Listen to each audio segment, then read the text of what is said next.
Hello everyone, this is Nick and welcome back to another strategy video on Axis and Allies 1942 Online. Now this is just going to be a very quick little video detailing why it might be a pretty damn good idea for Germany to have fighters on Finland.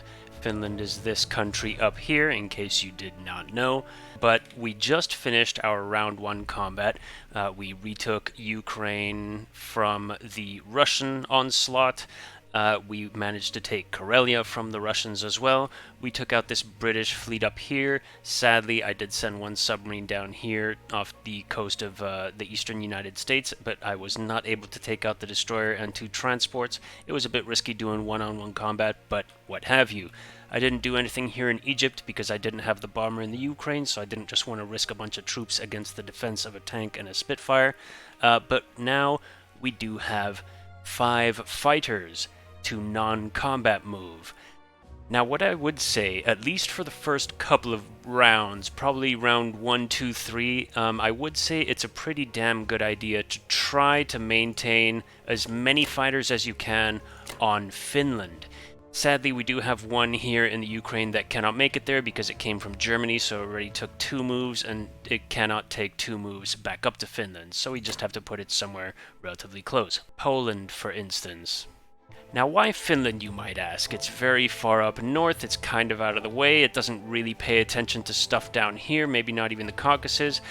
They actually can reach the Caucasus. It does take them 3 moves to get there, but you know, they can land safely in the Ukraine, so whatever combat you do in the Caucasus, you won't be able to land back on Finland.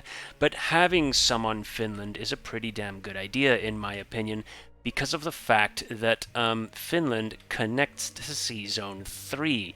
You can see that tiny little, let's just go ahead and cancel this plane right here. You can see that tiny little section of land that connects into the sea zone, that the barrier between Sea Zone 3 and 4 is not between Norway and Finland, it's between Finland and Karelia, which means that Finland, or better said, fighters on Finland, can take 2 moves and get back on Finland and reach Sea Zone 7, which the UK tends to favor if they're trying to place, transports or destroyers or isolated little ships every turn. They try to favor placing them on Sea Zone 7, so they're kind of out of the way. All that can really reach them are fighters if they have them directly on France, Northwestern Europe, or Norway. Some people don't necessarily think about Finland. I don't know if maybe they just don't notice that little gap right there or not, but they tend to say, well, any fighter on Germany, Baltic states, Poland, it's really far out of the way. It'll take them 3 turns to get there. They can't go back and land. So having fighters on Finland allows you to not only keep an eye out on all 3 sea zones that the UK could potentially put a transport on.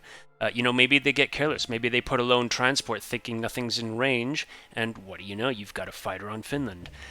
Maybe they put like a transport and a destroyer, and you've got 3 fighters on Finland. Who knows? It's just a really good idea, in my opinion, because not only that, if need be, you can reach Sea Zone 8 here and land on France or Northwestern Europe in your non-combat move, but you can still make it. You have a whole range of coverage that you otherwise normally would not have. What do I mean by this? If you have fighters defending your western coast in France, Northwestern Europe, and Norway, those fighters, if you want, if you want to use them against Russia as well, you can't because they're not in range, whereas fighters in Finland are. They can't necessarily hit Russia itself, Moscow, if you will, but they can hit Archangel, West Russia, and the Caucasus. Once you do own West Russia and Archangel, they can hit Russia, that would be 3 moves, and they can land safely if you own either of these provinces. But if you're, for instance, attacking the Caucasus, they are in range to land back on the Ukraine. So you do have a very, very nice range of coverage that otherwise you would not have if your fighters were just protecting your western shores from any transports and destroyers. Fighters on Finland can still do that role. They can still provide air coverage over the North Sea and the Channel and, the coast, the Atlantic coast off France, and they can also assist in your battle against Russia. So depending on Once you make your move, once you've finished your turn, and once all the other 4 nations go, when you come back to your turn and you see like, okay, well, what happened, what changed, what am I going to need my fighters for? Depending on what role you need them to perform, they can perform that from Finland. Finland is probably the only nation they can do this from. They can't do it from Karelia because of the little sea zone that I guess gets cut right between Finland and Karelia. Sea zones 3 and 4 get cut there, so you cannot have a fighter on Karelia that covers Sea Zone 7.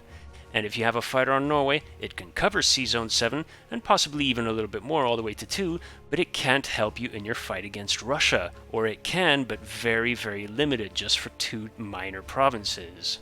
So that's it really. It's just a quick little video to detail why I think it's a pretty damn good strategic idea for Germany to non-combat move as many fighters as humanly possible at the end of their turn up to Finland. That is provided, of course, you're still fighting against Russia.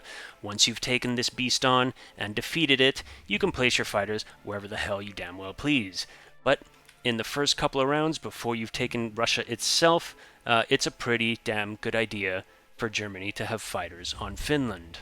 I hope you enjoyed that video. Once again, please keep an eye out for any future strategy videos on Axis and Allies 1942 online. Once again, hope you enjoyed it. Thank you very much for watching, and take care.